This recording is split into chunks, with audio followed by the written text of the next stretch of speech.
Yo guys, what is good? Zakaragi back at it again for a performance review for the Adidas AE1s.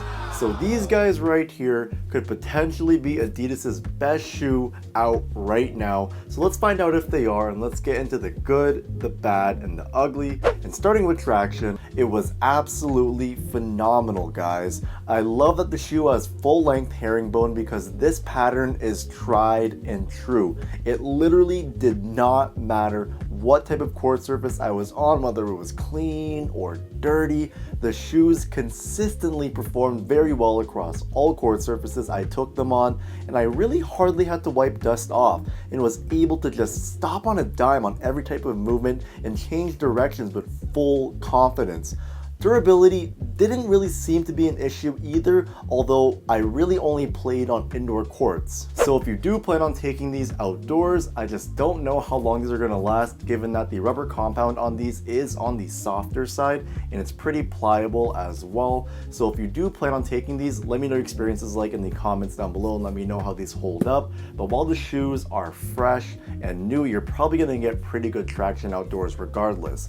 So being that this is a translucent outsole, it does pick up a little more dust than a standard solid rubber outsole typically would. So you'll notice a lot of dust buildup within the grooves of the herringbone here. But like I said before, that really doesn't affect the traction performance. I only really notice myself wiping dust off just out of habit really, and I'm really hoping that Adidas puts out a solid rubber option for these because I'll definitely be copying a pair and I want to compare the performance between this translucent outsole and the solid rubber outsole. So if they do end up putting out a pair, stay tuned because I'll probably do a comparison video or something like that for the performance. Moving on to the cushioning setup, and it featured Jet Boost and Light Strike foam, which was so damn comfy to play in, guys. This is a versatile setup catered towards all positions. You're gonna get great impact protection combined with a bouncy and responsive setup that's still pretty low to the ground, honestly, with solid court feel. And what I also really like is how the foam really isn't too plush and it's still firm enough so you get good stability. And comparing this directly to the other Adidas hoop shoes that I've tried that feature Boost and Light Strike, which was the Harden VOL7 and the BYW Select, the AE1s have the better feeling cushioning setup in my opinion, and I feel like it's because this shoe features Jet Boost, which is a more responsive version of Boost, and which gives better energy return as well, supposedly.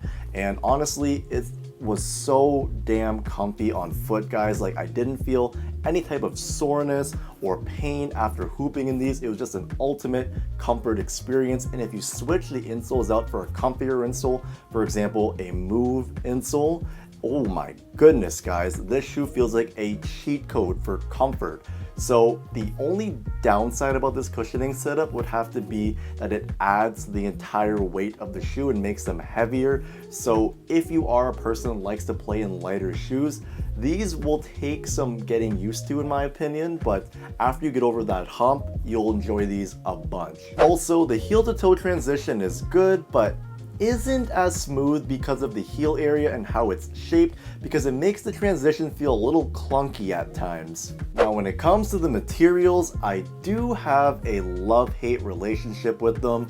So don't get me wrong, they still perform very well and they're actually pretty comfortable as well, despite it being mostly made of this TPU material. And they didn't dig into my feet or cause any pain and didn't need any break-in time, which was something I was concerned about when I first got these.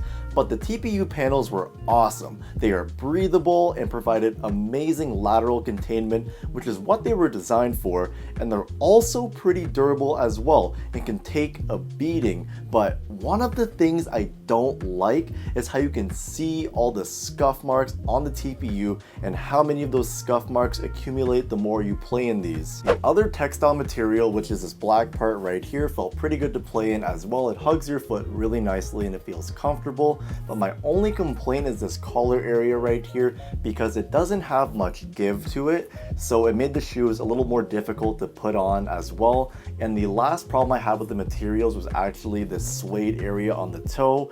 So it is prone to getting dirty just because it is suede and people do step on this area quite a bit.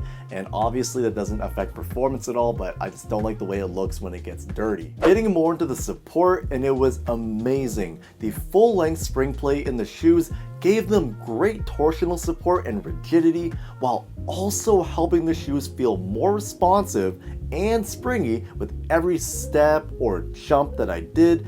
And there's an internal and external heel counter that are very stiff and really helped in giving the shoes better stability and containment in the heel area.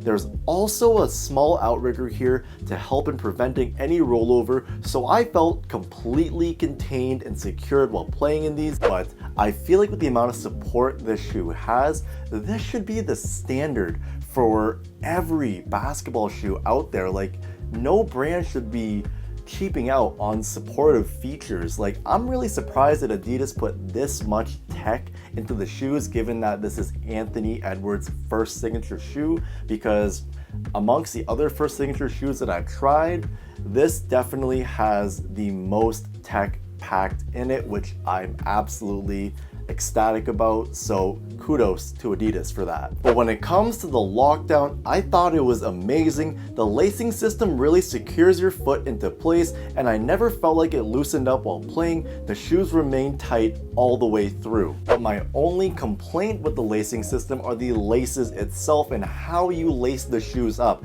It was such a pain in the ass to put these pink laces on here. Like, I had to dig my hand in here and try to thread the lace through the eyelets down on this part right here. Like, Adidas, you couldn't have made this a little more easier for us. I got so many people on my comment section throughout all the social media platforms asking me how to lace these damn shoes up. So for the next model, the AE2, can we make this lacing system a little more easier for everyone, please? But anyways, these do fit a little more narrow, especially towards the toe area, and it is a snug fit as well. So for sizing, I would recommend wide footers to try these on before buying, but going a half size up should work, and normal and narrow footers are good to go with going true to size. But overall, guys, Adidas and Anthony Edwards are off to a strong start with the AE1, and it's one of Adidas's best hoop shoes of all time in my opinion, and I'm putting these guys over the Harden VOL7, which is a big statement given how good that shoe was.